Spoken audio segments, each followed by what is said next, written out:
Hello mga guys! Welcome to my channel! So ayan, good evening sa inyong lahat. Dahil nakaisang linggo na naman ay magche-check ulit tayo ng stock market natin. And eto na nga yung PSEI natin, yung index. At talaga nga namang retracement pa rin yung ginagawa. So ngayon, ito yung isang linggong nangyari. And ayan, papunta na siya sa 38.2% retracement. So, tingnan natin yung ating mga alaga kung nag-retracement or nagbagsakan pa rin ba sila. Ito yung MAC natin, guys. So far, ang MAC ay, ito yung MAC, oh. So, good naman. Bali, uptrend. Ayan, makikita naman natin. Uptrend. Then, yung isang linggo, ito naka-highlight na. So, nag-consolidation. Nasa consolidation lang siya. So, next naman natin guys, tingnan is yung DNL, yung alaga nating DNL. And ayan, ito yung nangyari sa kanya sa loob ng isang linggo. Laglagan. Grabe, lalaki ng red candle. And ayan, overall trend, tingnan natin is downtrend pa rin talaga siya. Dito siya nauntog, o dito siya nag-resist. Ayan, resistance. And kung may pambili lang ako, siguro may pandagdag. Since long term naman, so pwede dito ako bibili. Dito na sa baba. Para mas maganda yung magiging position ko.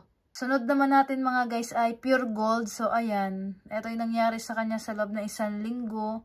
Ganun pa rin, halos retracement pa rin. Pero no, yung last day ngayon, holiday ngayon eh. So kahapon, October 31 na yan. Bumawi naman na isang green candle.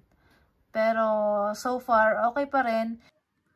So dito naman mga guys sa ating SM Prime Holdings. Bale, ito yung nangyari sa kanya ngayong week. And yun, nag-support naman itong ating previous support at saka Fibonacci 50% retracement. So, bali yung retracement na sinasabi ko guys is mula dito sa ilalim hanggang dito sa pinaka inabot niyang taas, yung presyo bumalik sa kalahati. So, yan. Yun yung retracement. So, dito naman mga guys sa Keeper, ayan, overall uptrend pa rin yan. Nag-retracement lang ng 23% and nasa support na siya. Ito yung nangyari sa kanya sa loob ng isang linggo. So, ayan, retracement pa rin. Bumawi lang kahapon ng konti pero so far, okay pa rin. Uptrend pa rin naman yan.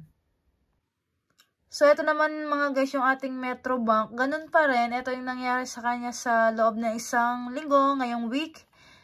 Palitan lang eh. Green, red, green, red. So, bawi-bawi lang. Pero so far, nasa ano siya, 61.8. Nasa 61.8 retracement. And, ayan. Tingnan natin kung hindi na siya bababagsak dyan sa level na ito. Sana hindi na lang bumagsak, no? Tapos, balik na lang ulit siya dito. So, ayun na lamang guys para sa ating update sa pag-check ng ating mga alaga sa stock market. So, ayan, ingat tayo palagi kung saan tayo maglalagay ng ating mga hard-earned money.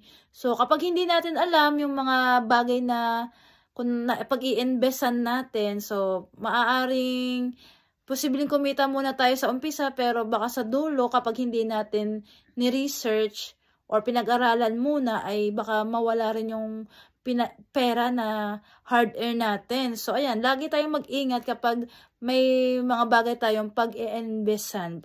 Research muna, tapos aralin muna, tapos huwag maglagay ng malaki. So, yun lamang guys. Bye!